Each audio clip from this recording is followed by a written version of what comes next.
Man, this project was a bear. It was an absolute bear. Ton of work, but definitely worth it. I've got all of the machines ready to rock and roll. This is a ton of work in itself, getting everything ready to go for a trip. You know, it's a 12-hour drive for me, so you don't want to have anything messed up, you know, before you head out there. So just getting all of these bikes ready was just, it's a project, man. The Banshee, they've all been changed slightly, except for, well, not really the Great Babe, but the Banshee, swapped the domes out. I've got the 17cc domes in there.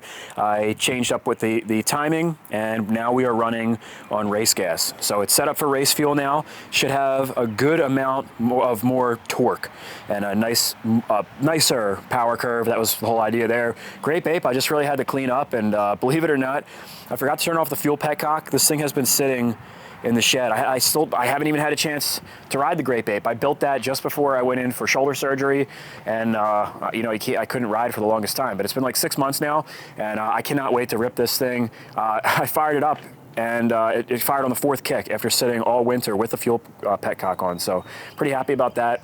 And then the KFX, I did a number of things also.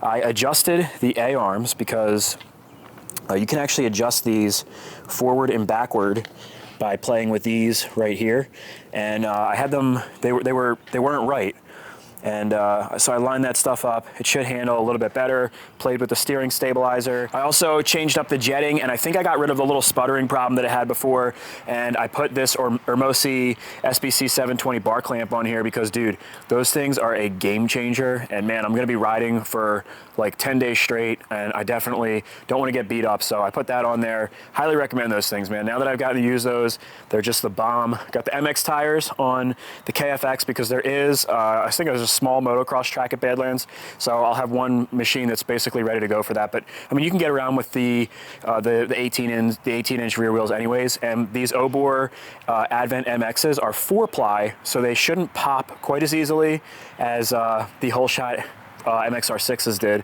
because I blew those out like immediately. All right, let's look at the trailer. Gotta check this thing out, man. I'm pretty proud of this thing. It turned out nice. So it's getting a little bit dark here, which is a good thing, because really the main thing in here that I think did so well that it just came out perfect was the lighting. So I really want to show that to you guys. It's not quite dark enough just yet, but it will be very soon. It's just, man, does that look sweet or what? If you guys remember the rendering that I made, I feel like that's pretty spot on. The colors are there. The only thing is I don't have the Basket Case Garage logos on the wall, but they came in the mail today, that's awesome. But I'm not gonna have time to put them on just yet. I can probably unroll them and show them to you. Kind of hard to see because there's like a protective film on them. Like you put them on the wall and then you peel the film away. So we won't really get to see those too much in this video, but check out the walls. I'm really happy with the way these came out. If you guys remember, the walls were really cracked. I mean, literally up and down both sides, there were tons of cracks. You can still see them. If you come up close, this like right here, I don't know if it's gonna show up in the camera, right there, you can see it. But you gotta look for them. This is probably the worst one. For whatever reason, there's almost like a little like seam, but most of them you really can't see it at all. If you come over here to the red wall, I'm gonna try to find another crack. But the fact that you have to search so hard, oh, here's one. You can kind of see it when you shine the light right here. But man, it did exactly what I wanted it to do. It hid the cracks. I think these look way better. We've got the borders up top. I'm a little disappointed in these because if you look, you can see the layer underneath. So it's overlapped from the black carbon, what the heck was this called? Forged carbon, this pattern. And then this is like a red carbon fiber, but it was kind of like transparent. So you can see the seam, and the seam is one thing, but the color is, you can see the black bleeding through, and I don't like that, but you know what, man? It still looks pretty good. And I think what I'm gonna do is get a 2-inch strip of like black carbon and put it all the way down the entire thing. And the black carbon, I don't think is transparent like that, so it should help mask that. The blue side came out a little bit nicer. It's not quite as transparent, but you can still see a little bit. But this one, if both sides were like the blue, I think I'd leave it because that actually looks pretty good. But came out nice, polished up all of the aluminum diamond plate. The kick panels, I mean, they're not perfect, but they're a hell of a lot better than they were. Got the LED strip It runs all the way around the outside. I've got a controller right here. That thing actually turned out awesome. And it was only like 16 bucks. Highly recommend that. Fixed up the air conditioning unit. That thing was falling down, looking like trash. It was like a piss yellow. I had to pull the whole thing apart in order to kind of like do it the right way and, you know, paint each piece individually, scuff up the plastic and stuff so it has a good adhesion. I did test that. It does work. I've got a trash can. That's a major modification. This is the Ryder Cargo I guess fluid holder and paper towel holder. This was from Rocky Mountain ATV. Really nice, solid unit. It's made of aluminum, so it's nice and light. Got the paper towels on here. The only thing is, these things keep flying around with the wind coming through the door. If there was like an arm with a spring on it or something, that would probably be make it improve just a little bit. Got my oils up here. Got my awesome degreaser, and of course, got the SC1. Man, got to keep the bikes nice and clean. Now, if you move over to the door frame, I have an LED strip over top of the door. Figured that would illuminate this whole area, and it was a nice spot to put it. I put this nice framing. This is 2-inch aluminum that I got at Lowe's. Put that all the way around the door, and it just looks so much better. There were huge seams there. The walls were coming away from the outer walls were coming away from the inner walls, like splitting apart. It just looked really, really trashy. So all that stuff is nice and straight. Cleaned up all of the aluminum trim. I put this aluminum angle in all of the trim areas instead of, there was like this white, like balsa wood kind of like coated stuff, and it was really cheesy, and it was getting floppy and warping. I added a second outlet here. Well, actually my pop did. My pop did a ton of work with the electronic stuff. Like, I can do electric stuff, but my dad is really, he's the guy that's really good at wiring stuff. I'm like a finisher. I come in and I can make the wires look really nice, put really nice connectors on there, loom everything, and I'm really good at routing wires, and just like finishing work is great, but wiring I'm not the best. My dad he helped out a ton, man.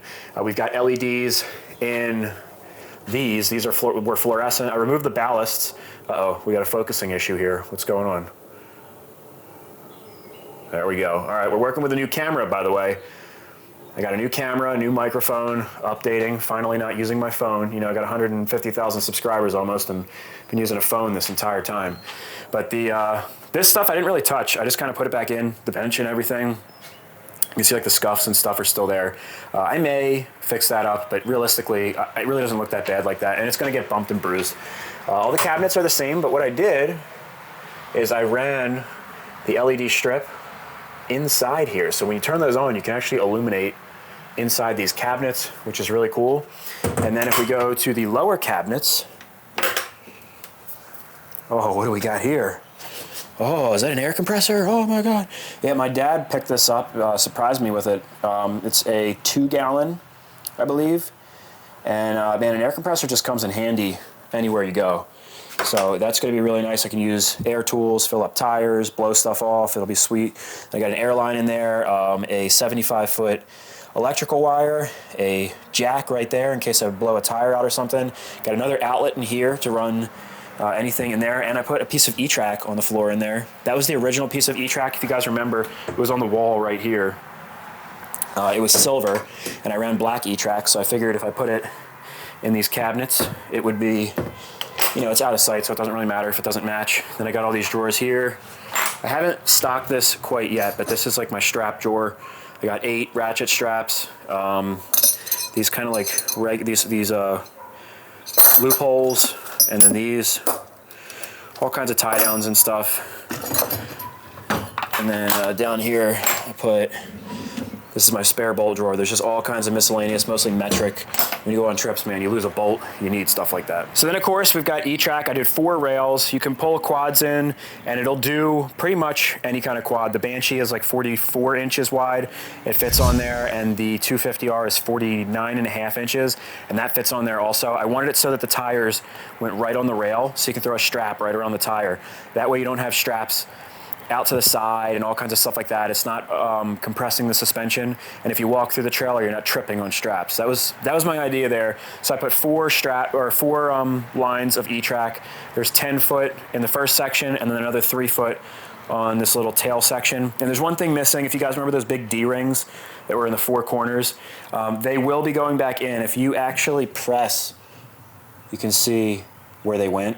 I'm going to be cutting that out with a razor and putting them in. They're actually being powder coated by Bonehead Performance right now, and I figured it looks nicer for this trip, leaving those things covered up, but I will cut those out and put the D-rings back in. Another issue I had was this little ramp in the back. So the piano strip is this big long hinge, piano hinge it's called. So I replaced that with a new one, and when you close this, when you flip it over, it doesn't close all the way. You can see how it kind of sits up like that. And you know, once you put this lift gate up, it would just kind of be like flopping around, and I feel like that's probably what made the hitch wear out in the first place. So I got these little kickstand things, and I bolted them on the side. It's kind of hard to do with one hand, but the kickstands hold it away from the gate, and then I have these rubber straps here. You just pull that in place, and that makes it nice and tight so it won't be bouncing around. So just like little modifications like that, trying to make this thing nice. I replaced the brake lights. I haven't done the indicator lights, pretty much the outside. I haven't really done anything at all. All right, I've got a ton of packing to do. I'm leaving tomorrow, probably around noontime, so it's like 8:30 right now. I've got to pack up all these quads. I got to pack up all my stuff.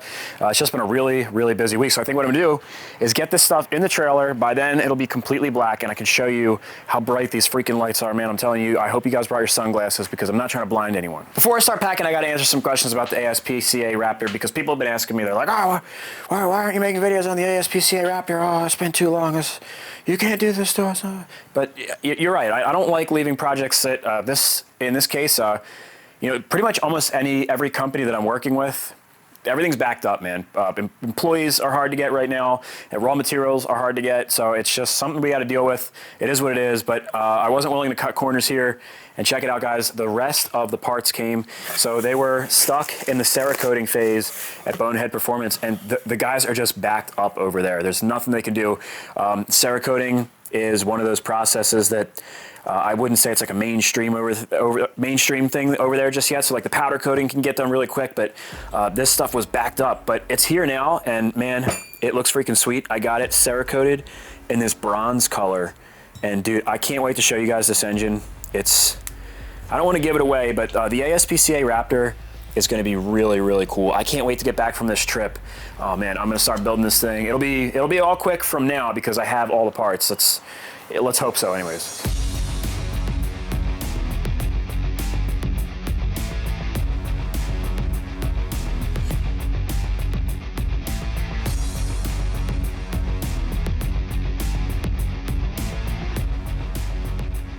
Oh man, the bikes are in there.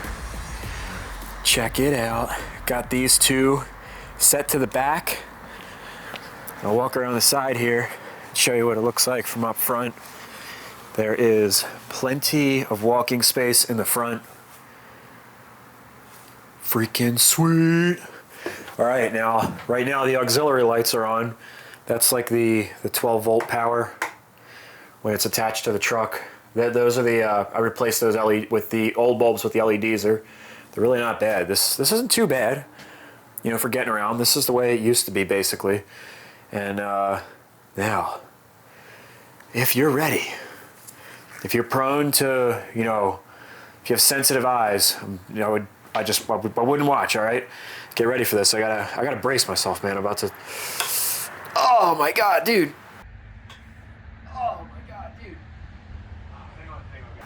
Oh, hang on, guys. Oh, jeez. All right, that's better. Much, much better. You can see how freaking bright it is in here, though, right? I don't really need that, but holy crap. You have to wait a minute for your eyes to adjust. It's super bright in here, dude. All of the people, there were people that were like, oh, man, if you do dark walls, it's going to be too dark in your trailer, and you're not going to be able to see anything. You're an idiot. You know, what is this guy doing? I mean, but, dude, look at this thing. You guys hear that car, by the way? That thing, it pops excessively. Unbelievable. You got to tune that thing, man. But anyways, dude, look at this, man. Got LEDs replacing those fluorescents, those two LED strips in the back. The LED up here. I got the LED under the bench. So the bench is nice and illuminated. Check out these sockets, man. I've got 4 USB ports up here. It is just really nice. The way I have these strapped, I tried to do it as tight as possible. Like, I didn't want straps coming out sideways because I don't want to trip. So there's nice walking ways through here. The only thing that gets you is the grips can snag you. That's really the only thing. But this, you know, you're not really going to be walking around in here much when all the bikes are strapped down. I figured, you know, I originally was going to put the bikes up the center, and those two rails in the middle make it so that you could get all four corners with these straps around the tires. But honestly, they're so tight. Those are 1,500-pound straps each. I don't think I need all four corners. So this way I was able to move the bikes over as far as I really could. And then there's plenty of space up here. You could put a second dirt bike in front of here and still have plenty of space. Tons of space up here. Let me step back and show you guys just how much space is up front. You could actually, that's a good spot to, like, you could set an air mattress if you were gonna sleep in here, because you gotta remember this has heat and AC. And then you have access to the door right here if you gotta get up to go to the bathroom or anything and get out. I kind of planned it that way. And, you know, seeing all this space, it really looks nice. Super happy. Then I've got these pack outs. These are actually Matt's, Mechanical Hulk. Ran up to his place, and I think we've got 4 boxes this size filled with tools, man. Matt is the man when it comes to tools. So I put him in charge of getting all the tools and stuff because, man, when you're on the road and something breaks, if you don't have the tools, you're screwed. But these are freaking nice, dude. Just filled with tools.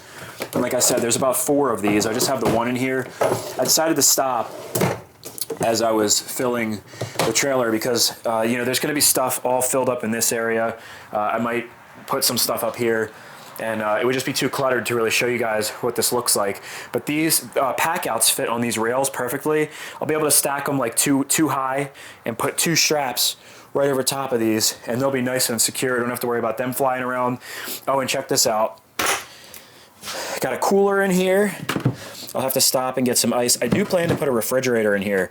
I didn't have time right now. There's lots of finishing work to do. I got lawn chairs in there, the compressor you guys saw.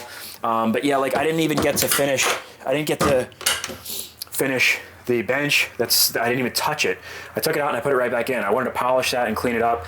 I have to caulk the edges, just like little finishing work like that. I'm gonna do all that stuff when I come back. Got some more drinks up here. And you know, there's some little stuff like that I'm gonna have to do. But man, it's just so bright. It's so bright. Now there's something else too. This is pretty trick also. So turn off. Man, now it's like dark in here. And now I'm gonna turn off the auxiliary lights. Check this out. Boom! Got the LED light strip all the way around the outside, and I got a remote. Oh wait, the remote's right here. Got this remote here, and I can change the colors. I can do yellow. Maybe it's on yellow already. Green, blue, red. Come on, damn it. These buttons are, the receivers, all there we go. But it's pretty cool. You can change the colors around. And then it's got different modes too. Let's see what this does. I don't know what the hell I'm doing here, but you can like turn it on to the beat of the music and stuff. See, it does. If you've got epilepsy, it's time to leave. But I don't know that I think this is the one that goes to your voice. Boom. Hello. Subscribe. But yeah, so oh man, how the hell do I turn this off? I'm gonna have a freaking seizure. Oh, here we go. There's red, green, blue. Pretty cool, man. And you can change the brightness and dimness of this too. If you do this, you can turn the dimness, make it more dim. The buttons are really not very good on this thing, but hell, for 16 bucks, I can't complain. So I got a lot of packing to do. I'm not gonna bore you guys with all that. I think this is pretty much gonna wrap up the trailer project. If this was like my core projects, like you guys were all trailer addicts, I would do a really in-depth series on this. But as you guys can see, I did a lot of stuff off camera. It was a lot of work, man. Literally well over 100 hours between me and my pop the past 2 weeks. That's all it's been is trailer stuff. Just want to get ready for this trip. I'm super happy with this though, man. The floor came out really nice. Everything in here is just, I never thought I'd have a trailer this nice. So it's pretty cool to see this come together. I appreciate all you guys following along. And you know, there's people that ask me these questions, man. They're like, oh, what did it cost? How much did it cost to build the trailer. I need this information. So I'll tell you what, guys, we'll go to the computer and I'll show you the spreadsheet and exactly how much I put into making the trailer the way that I wanted. All right, guys, here we are over at the spreadsheet. We've got all the parts listed right here. Most of the stuff you guys have seen if you saw the first video where we picked the stuff out, but some stuff has been added. We're going to start at the top with the whoppers. The most expensive thing on the trailer were the tires, $538. Moving on to the floor and the glue, $473. The wrap, $440. E-track ended up being just under $400. The air compressor was just over $200. I've got miscellaneous hardware and trim and stuff. That's like the aluminum angles that I used on the floors and stuff. I got about $200 there. That's probably pretty accurate. Then the spare rims, $127. Outlets and stuff, $92. The breakaway, $63. I'm not going to read all of this stuff, but you can see all the prices here if you want to slow it down and see exactly what I paid. You can see all that stuff here. The bottom thing here, I have trailer jack, and that says $0 because we actually had that here at the house. So to me, there was really no cost there. And what does it come to? $3,000 and $3,007.03 is what I put into this trailer. Not too bad. And I know the number one question you guys are going to ask is, what did I pay for this damn trailer? I paid around $7,000 for it. That includes all of the transfer, title, and the gas and everything to go get it, because it was about I forget what it was, like 6 hours each way to go pick it up down in Virginia, and gas is not exactly cheap right now. So it was around $7,000 for the trailer. $3,000 went into it. So for $10,000, I have a freaking sweet ass trailer, and I'm really happy with that. There are a couple things that are not on this list, like the parts that came from Rocky Mountain ATV, the 2 compartments for the helmets and stuff like that, because I haven't put them up yet. So I just didn't include that in the list. But for now, the total for parts is just over $3,000. Well, as you guys can see from that footage, there's some stuff that's still not in this trailer. One of the things being the helmet holder, and you can hang like your riding gear and stuff on that. The only reason I haven't put that up is because I don't know where to put it. I feel like it sticks out from the wall so much that I gotta be careful where I put that, because I'm gonna end up bumping my head. I'm really not sure where or what how to utilize that. That came from Rocky Mountain ATV. I really appreciate them sending it out there. I will find a place for that thing. It's just we're in a time crunch right now, so tons of finishing work to do. As you guys can see, I got this new helmet here. I want to give a huge shout out. This was actually given to me from Power Sports Nation and Fly Racing. They sent this out. This is a Formula CC helmet. That stands for carbon composite. It is a super lightweight helmet, and it is a premium helmet. It's the nicest helmet I've ever had. I've never had a premium motocross helmet. Super thankful for that. Power Sports Nation actually invited me out to the Red Bull Mountain Run last week, and I got to co-pilot in the pro side-by-side event with Liam Dickey. He's one of the employees at Power Sports Nation, and it was freaking awesome to co-pilot. They told me that in the future I can possibly be the guy behind the wheel and racing in the side-by-side event. Dude, it was freaking awesome. So I figured I would close out this video showing you some footage from that race. I had my GoPro on. Super overwhelming. That was my first like real race that I've ever attended. It would be awesome to actually be the guy behind the wheel, like I said, but even just being a co-pilot was super fun, and we were shredding, man. We were killing it.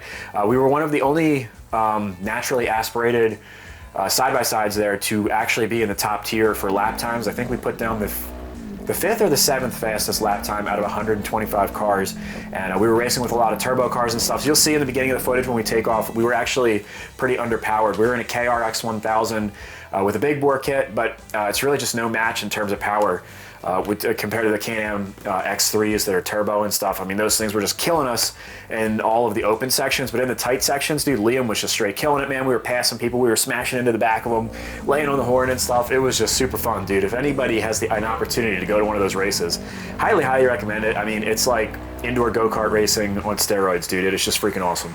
So I'm gonna finish out with that. I appreciate everybody that watches the videos. I will have ASPCA Raptor content as soon as I come back from Indiana. I'm leaving for Indiana in like 12 hours. I will have the drag racing event out there, and then I'm going to be shooting Top Quad Series 2, man. We've got Pete Hager, we've got Brewer Off-Road, we've got Raptor 700 Life. Ooh, almost dropped my helmet. A bunch of creators coming together. It's going to be an awesome series. Super, super ultra excited to film that. So that will be coming very soon as well. Plenty of content coming soon, guys. Appreciate all of you. Peace out. Do this parking brake. I do? No, just remind me before we start. It's just so we can sit here. It doesn't have a park on the car. You'll watch as we go. The turbos will just pull on us. That Honda might. We might be the last one off the line, but we can eat them alive in the trail. All hopes of a whole shot are like gone. Telling him about the underpower we have going up this hill. He said that, he's like, well, eat them in the trails, but this is our negative. Do you have a preference of passing on the inside or outside? Whatever makes it work. I don't know. It's typically you can stuff them on the inside, but yeah, inside out you got just. And you can bump people and stuff, right? Yeah, you don't want to hit them though. You can tap them, but you don't want to just smack them. But I mean, like on a corner, like if there's, especially like in the beginning, I imagine it's gonna get. Yeah, I mean, rubbing's racing, so. Yeah. Some people don't like it. It's like, well, we're racing cars in a tight trail. We're gonna rub. That's what me and my buddy Spencer do all the time. We just rub. He's a lot of fun to race with.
guys will probably notice, literally in almost any section of this race, once Liam passes a person, he's literally pedal to the metal like full bore. This thing was like being pushed to the max limit the entire time, unless we were like riding behind somebody. It was crazy.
We're on the third lap here. We're about 35 minutes into the race, and you're about to see we're going to go over a log and come down on a stump.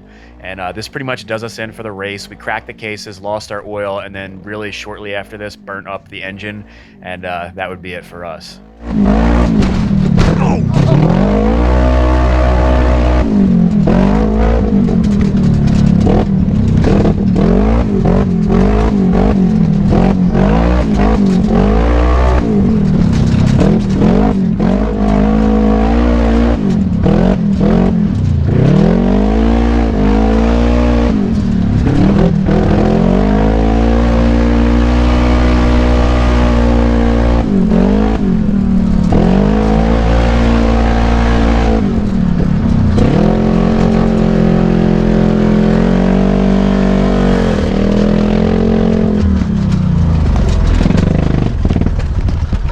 Popped that motor.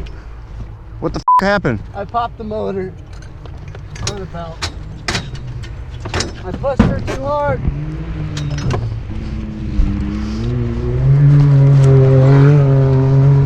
Motor's completely tanked in the car that I was running in, but this time it wasn't me. I didn't build it. I didn't build it, and I didn't blow it up. So I have no blame here. But somehow I'll get blamed. Don't lie, you wanted to drive. I definitely wanted to drive. I would have been proud to blow that up. But we definitely blew some stuff up. This is probably the worst one right here. This is that's only 2 laps. We're running flat. So. This was Ian on the RS1. 3 flats, right? 3 flats total. And 3 bent $400 wheels. This one's wasted. I don't even think you could salvage that. That's... Oh, the best part about those, OMF actually will rebuild them. So really? We can send them right back, and they'll actually go and straighten them and cut what's bent and bad out of it and re-weld it straight. So that's the best part about OMFs. I think Liam found the issue. That's definitely a chunk of motor. When you take the skid plate off, that's going to be... We're going to send some photos. I was going to say, you got to send me a picture of that. That was a good job, dude. That was good. That was a lot of fun. I will agree. That was some good riding. Oh man, yeah, that's what happened, dude. That broke. You lost your oil and then melted it. Oh, that's the actual drain bolt. Broke it right at the drain bolt. That's one way to change your oil, I guess. Wow.